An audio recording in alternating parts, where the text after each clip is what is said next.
YouTubers, Coin Digger here. What I have in front of you is a roll of wheat pennies, and they said on each end, one end there's a silver dime, which in the picture looked like a barber dime, and then they said on the other side was an Indian head. This is my first one of those. It's not claimed to be an unsearched roll or anything like that. It's from eBay, but I figured I'd give one a try. I had some extra money and wanted to try it out. Hopefully it's not a complete waste of money, but we'll find out. So, just covering up my address right there. So, let's do it.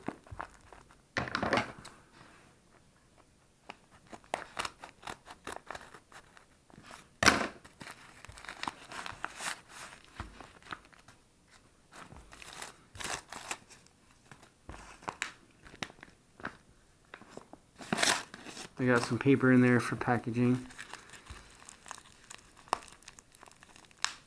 Alright, there's extra stuff in here, which I believe the ad did say they were going to throw in extra stuff. So let's see.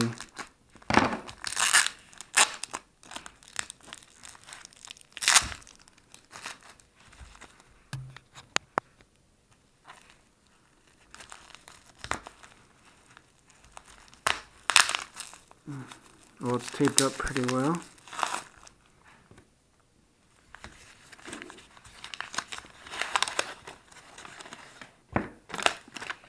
Alright, let me just remove that.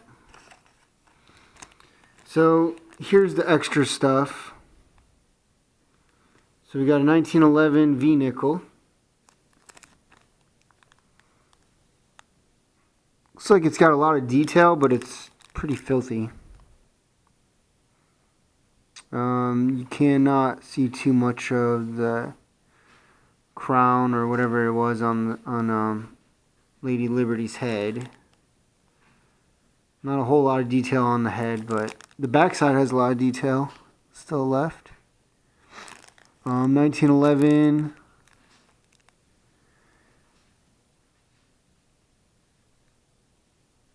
I don't even know where the mint marks are on the Liberty nickels. I'll have to check that out later. And also a tube of gold flakes, which is pretty much worthless. Maybe $1 in there worth of gold.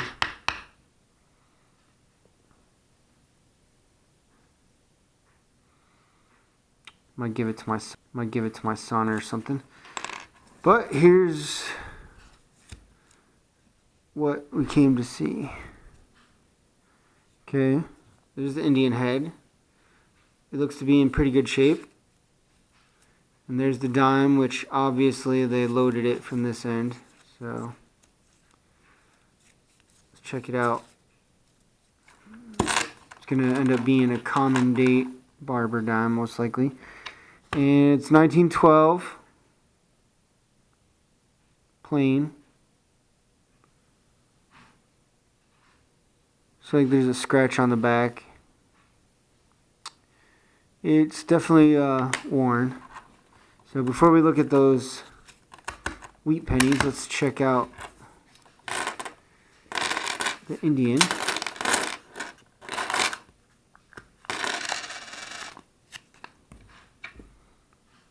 So the Indian, is a 1892. I don't believe I have that year yet. It is pretty worn. Can't really see much of the word Liberty or the feathers. Can still make out the eye, the mouth, and the part of the ear. But 1892. The back's in fairly good condition. Not many lines on the shield, the top part of the shield. But not bad. Oh, what do I see here? I see another Indian. That's a surprise. Looks like this one might have been cleaned. You can see the back. It's really shiny. And it's a 1903 Indian. It's about the same condition as the other one. So that's a good find. Obviously it looks cleaned. Actually, you know what? It looks weird, but something's up with these.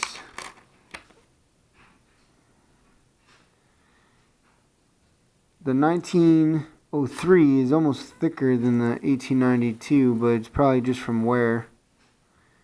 Just never noticed that before. When you look at it, it looks like they're different size, but they are the same size. So that's probably just from wear. And here is a steel penny, 1943 plain. So those are good.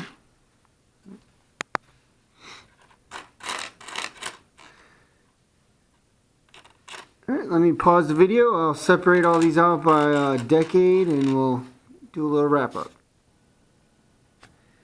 Alright, so here's what I ended up with. Just show you a little bit. Let's see if this will actually help. We've got two from the teens. I got a 18 and a 19. Let me turn this light off. It might not be helping.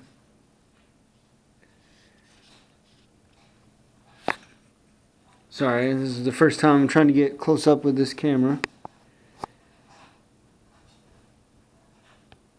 So anyway, it's 18 and a 19. These are the 20s. So I got a 1920 and a 1929. I'll try to get better lighting. So you got 1920, 1929, 1930, which I believe is an S. Let me double check.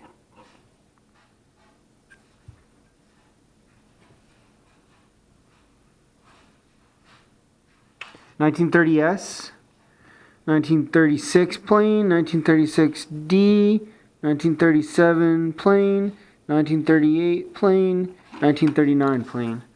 So out of that whole row, I've got two Indians, Barber dime, and let's see, 6, 7, 8. I got 10 pre-1940 wheat cents. Now to the 40s, 1941 plain, 1941 S, 1943 plain, 1944 S, 4 1944 plains, a 1944 D, 3 1945 plains, a 1945 S, and 1946 that's a little chewed up. Now, of course, the 50s are going to be the most. There was 23 50s. There was 14 40s. So that's 37, 38, 39, 40. Wait a minute, my math is a little off. Anyway, I'll come back to the math in a minute. But 1950, 1950 Ds, 1951 Ds, 4 of those, a 1951 S, a 1952 D, a 1955 plain. Ooh, here's a 1953. They got in the wrong spot there. So a 1953 S, which still has mint luster on it. Then 1955 D, 1956. That's in really nice shape. So I'll double check on the ones I have in my book to see if any of these are better.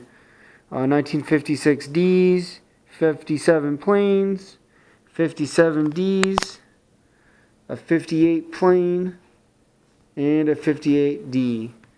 So there you have it. It's not too bad of a haul. The wheat or the Indians are probably worth like $1 if you go to a coin show. The Barber dimes, maybe a couple dollars. And then the nickel, $1 or $1.50, depending on who you try to sell them to. And then there's the Gold Flake, which I have no idea. It's not worth that much. But I'm pretty happy with the pre-40s. And there are a ton of the other ones, so I'm going to double check to see if I need to swap them out. But let me see. It doesn't seem like there's 40 or 50 of them there though. So there's 10 plus 14, 24. All right, so there's over 50 because of the extra coins. So not bad. Probably won't be buying any more like this, but what the heck? I figured I'd try it out. So of course, you'll have sellers that are better than other sellers. I'm not gonna rag this one out, but if I happen to find a good one, if I ever do this again, I'll definitely pass that info along. But thanks for watching, and hope you enjoyed the little video. And I do have a better setup for detecting videos. I attached a camera mount onto the AT Pro, so we'll try that out next weekend. But thanks a lot. Thanks for watching. Happy hunting, and talk to you later. Coin Digger out.